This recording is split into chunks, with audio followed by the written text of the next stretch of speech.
কাঞ্চনমালায় ফের গরু চুরির উপদ্রব বৃদ্ধি। গোলাঘাটি বিধানসভার অন্তর্গত কাঞ্চনমালা লক্ষ্মীছড়া রামকৃষ্ণ উচ্চতর মাধ্যমিক বিদ্যালয় সংলগ্ন দুই গৃহস্থের বাড়ি থেকে একই রাতে তিনটি গরু চুরি। জানা গেছে, ওই এলাকার অনন্ত রায় এবং তপু বিশ্বাস গরু পালন পোষণ করে আসছিলেন। অন্যান্য দিনের মতো তারা শুক্রবার সন্ধ্যায় তাদের গরুগুলিকে ঘরে রেখে দরজা বন্ধ করে ঘুমিয়ে যায়।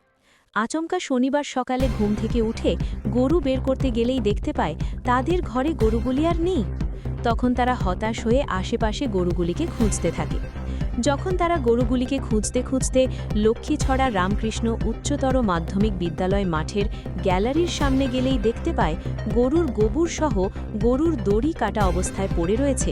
তখন তাদের বুঝতে আর বাকি ছিল না যে তাদের দুই পরিবারের তিনটি গরু চোরের দল চুরি করে নিয়ে গেছে। এই ঘটনা বুঝতে পেরে তারা চিৎকার শুরু করলে আশেপাশের বাড়িঘরের লোকজন ছুটে আসে। খবর দেওয়া হয় আমতলী থানায়। চুরের গতিবিধি খুঁজে বের করার চেষ্টা শুরু করে। শনিবার দুপুরে ক্ষতিগ্রস্ত দুই কৃষক সাংবাদিকদের জানিয়েছেন। অ্যাকচুয়ালি ঘটনা হয়েছে কালকে রাত্রে, মনে করেন আমি ঘুমাইছি 12টা নাগাদ। ঠিক আছে, আমি কাজের থেকে আইসি, ঘুমাইছি 12টা নাগাদ। তারপরে প্রায় 1টা-1.5টা নাগাদ সকালবেলা মানে আরও লোক ছিল, মনে করেন 12টা-1টা পর্যন্ত আমরা সবাই মনে করেন আশেপাশে লোক আসিল। তারপর সকালে 5টার সময় ওইটা দেখি ঘরের ভিতরে মানে গরু বাইর করতাম গিয়ে দেখি গরু নাই। ঠিক আছে, তো সবগুলাই আছে ঘর থেকে, সবগুলা তারা তাইনের থেকে 2টা গরু, বড় গরু নিছে গা, একটা বাচ্চাও নিছিল গা। তো এটা কোনো রকম মানুষ ধরতে পারছে না, হয়তো বা ছুটটা গেছে গা, পরে তা ফিরে পড়ছে। আমার এখান থেকে আমার একটা গাব গরু আসিল, এটারও লয়ে গেছে গা। এখান থেকে নিয়ে সেটা তারা ওই সামনে গিয়ে সেটা গাড়ি তুললা লুট করে লয়ে গেছে গা রাত্রিবেলাতে। কালকে এরকম হয়েছে ঘটনা। তারপরে হইলো ঘটনা হইলো এইটা রিসেন্টলি ঘটনা হইতেছে আরেকটা জিনিস, যখন থেকে এখান থেকে কি কয় গরুর গাড়ি পাসিং শুরু হয়েছে।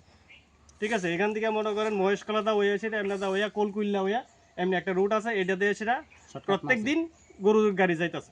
ঠিক আছে, কিন্তু এটির কোনো রুট টাপ নাই, থানার টুনা কিছু ধরে না। মানে আমি জানি না তারা ইনফরমেশন আছে কি না, তারা অভিযুক্ত আছে আমি জানি না এইসব ব্যাপারে, কিন্তু গরুর গাড়ি যাইতেছে অনবরত।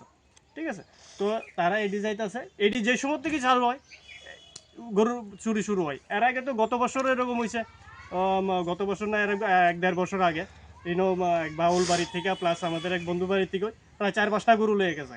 তারা চুর টুর মোটামুটি ধরা টরা পড়ছিল, তারপরে কেমনে জানি দামাশা পড়ে গেল আমরা জানি না। তো এরকমভাবে প্রত্যেক বছরে যতদিন পর্যন্ত গাড়িটি বন্ধ থাকে ততদিন চুরি টুরি হয় না। আর যেই মাত্র গাড়িটি এগুলা শুরু হয়, যেগুলো সাপ্লাই শুরু হয়, বাস এখান থেকে গরু নাই, এখান থেকে ইয়ে নাই।